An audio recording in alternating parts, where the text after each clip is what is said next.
Thanks, Angie. After almost 10 long months in space, astronauts Butch Wilmore and Suni Williams should finally land back to Earth in just a couple days. A spacecraft carrying their relief crew is expected to dock at the International Space Station later today.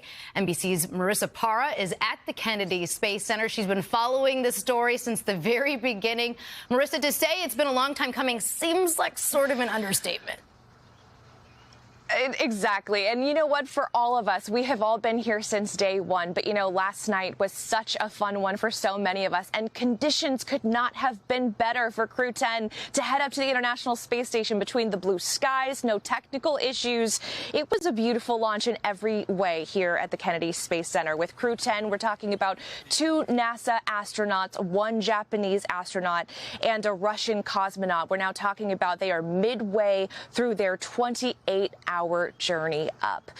And they will, as we've talked about, relieve Crew 9, 2 of whom arrived at the space station in September. As we've talked about, of course, Butch and Suni. Now, they had launched last June. For those of you who were with us as we were here for that launch, they were part of that demo mission, the very first time that we ever saw Boeing Starliner take astronauts up to the International Space Station. But of course, after a series of suspected issues that engineers wanted more time to look at, they wanted to be very cautious. So Starliner ended up returning to Earth without them. And of course, Crew 9 saving 2 seats when Crew 9 went up to the International Space Station last September. Now, last night's launch comes after a scrub earlier in the week. There was a suspected issue with the clamp arm, the hydraulic system.